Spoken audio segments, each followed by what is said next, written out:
Hey guys, this is Eric. I want to talk about my testimony with how the Holy Spirit has filled my heart more than any other drug high, any other addiction. So I'm going to start at the very beginning. This is for people that are still looking for that ideal high. You know, you might be an addict, you might be addicted to drugs or drinking or sex or money, anything can lead you down the road of addiction, and it just makes you more, it makes your heart less full. Actually, it feels like your heart becomes emptier the more you run into your drugs and alcohol, whatever your escape is. And so when I was 8 years old, I um, I started I started rocking back and forth on the ground, on the floor, while watching TV with my parents. The rocking motion soothed me, and it made me feel like I could escape reality. That was basically my first addiction. Um, you could call that autism or Asperger's or whatever, but it was me wanting to create a fantasy world because I did not feel like I fit into my parents' life. Their household was very strict. They watched TV shows I didn't like, and I was hyperactive, so I had to create my own imaginative worlds. And rocking back and forth gave me a soothing feeling. But it also made me start to daydream a lot and fantasize. Around this time, I also started to play with myself. I had to go to bed early, so of course, not every boy does this, but I started to explore myself and rocking, and I started just playing playing games with myself and created my own world because my parents did their own thing, I did my own thing, my sister did her own thing. We weren't really a solid family. We were a very regimented family. On the outside, we looked very normal. We looked perfect. We looked like we had the money, we had the nice house. My parents were married. They didn't drink, they didn't drug, they didn't have huge fights or anything like that. And us as kids, we were very sheltered. We lived in a small town. um, so we didn't see gangs, we didn't see violence. I still remember seeing the first drunk person ever when we lived in California. When I was 5, a drunk man walked past, and I was so disturbed by seeing him. I didn't know what was wrong with him. I asked my dad, I was like, what's wrong with him? My dad was like, oh, he's drunk. And I just didn't know what that was. And I thought it was so scary. I thought it was such a shame. And I knew deep down, even as a 5-year old, that that was wrong. It was really bad. Um, so around the age of 12, I discovered hard rock music. And my mom actually bought me a drum set for my 12th birthday. And because I was just tapping on things all the time. Like I said, I was hyperactive. And so I got lost in music. Music became my number one friend.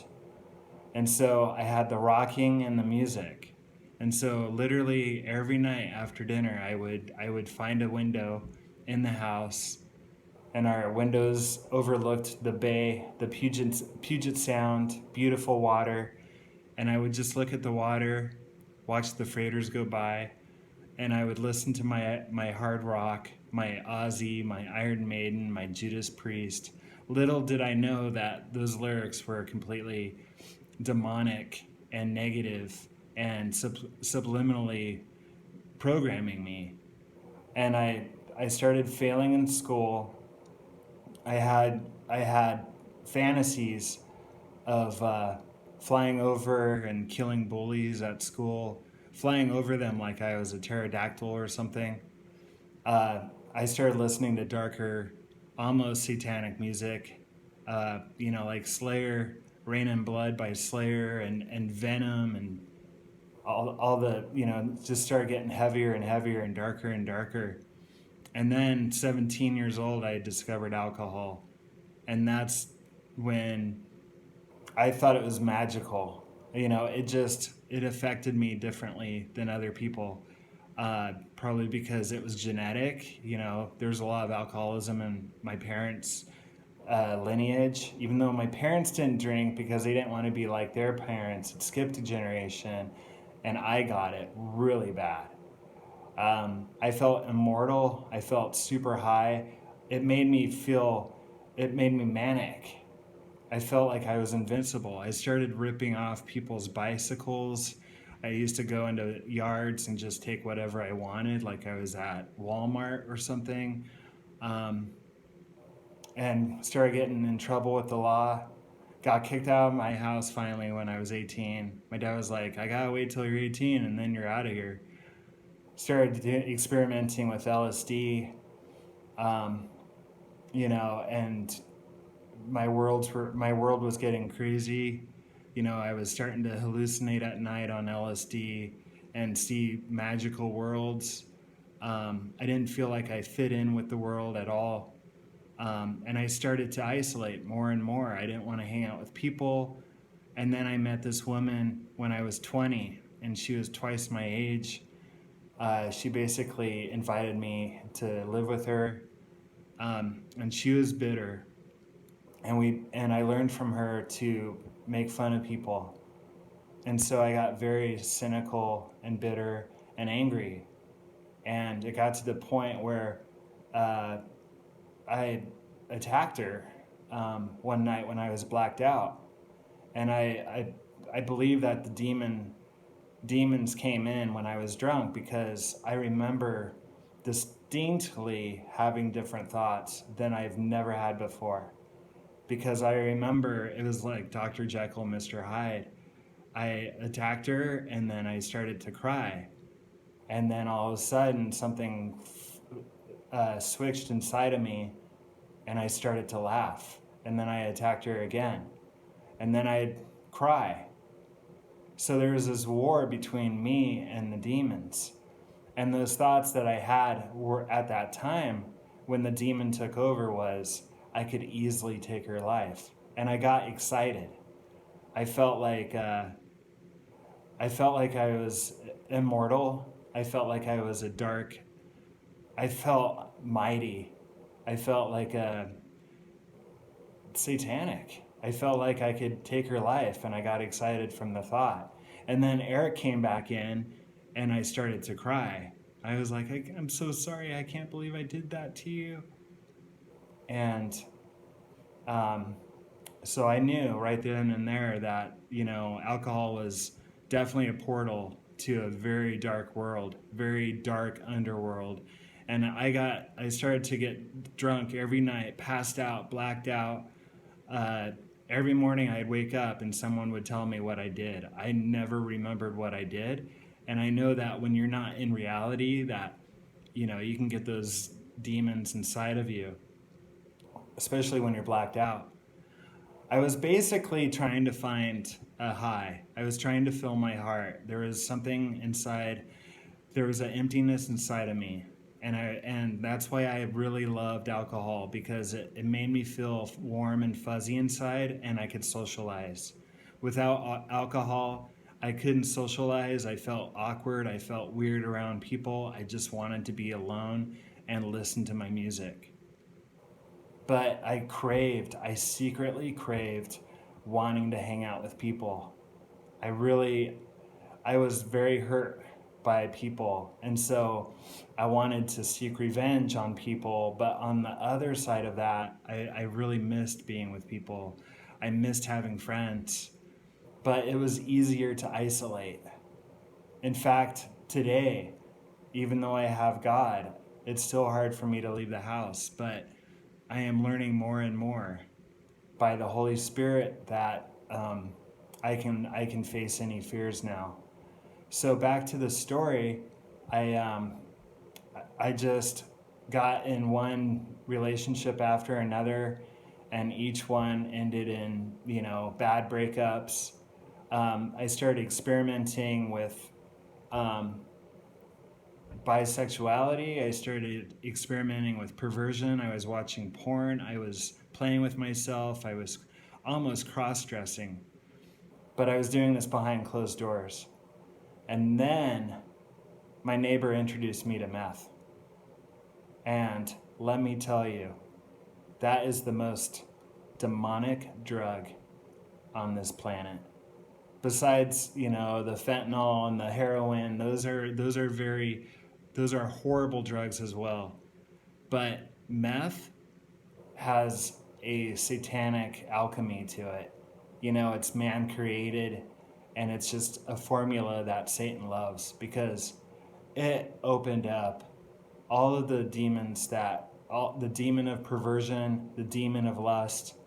I would spend all night playing with myself and being paranoid. I would look out the windows and then I would, play with myself some more, look out the window, play with myself. And it got darker and darker, and it got more perverted, more perverted. It started to get,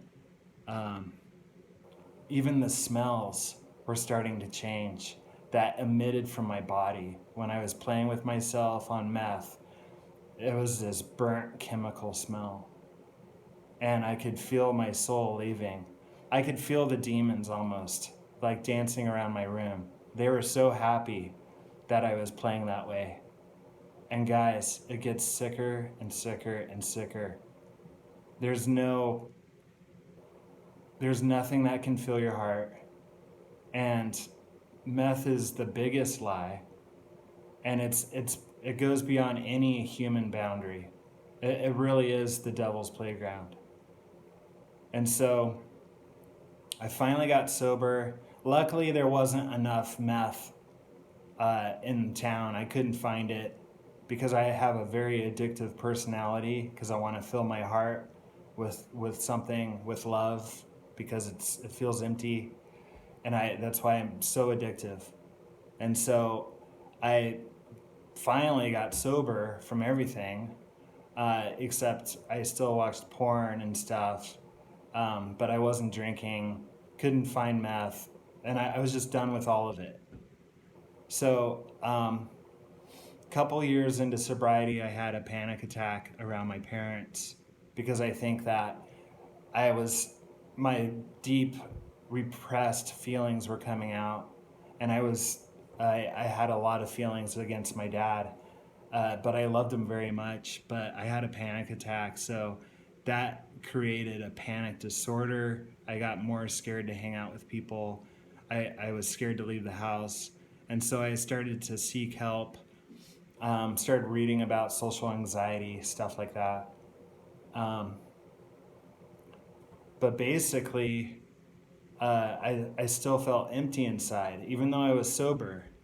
I eventually stopped porn, and I tried to become a really good person. And one night I was listening to hard rock, but this time it was Christian hard rock. And it was a song by Brian Head Welch called Love. And it was basically him singing like Jesus. And I heard a lyric in the song that said, "Stop your running, come home to me, come back to me." And I instantly felt this Holy Spirit. And I never felt it before, but it entered me, it entered my heart. It filled my whole body with this warm love that I've been looking for my whole life. And I started to bawl. I was crying so hard, and I couldn't stop.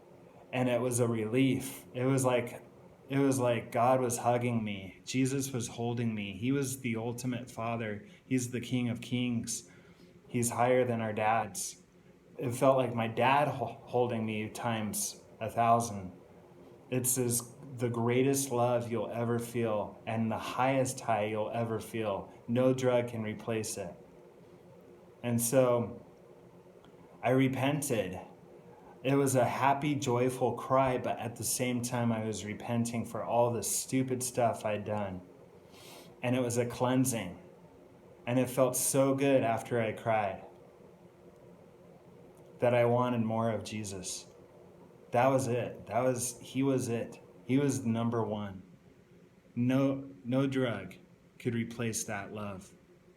And it's my mission now to share my stories, my testimonials. You can watch the other ones on this channel. They're a variation of this story because I can't stop talking about my story because I want to help others. So guys, if you're running with drugs, if you're cheating, if you're addicted to sex, meth, whatever it is, just stop. Just stop for one moment.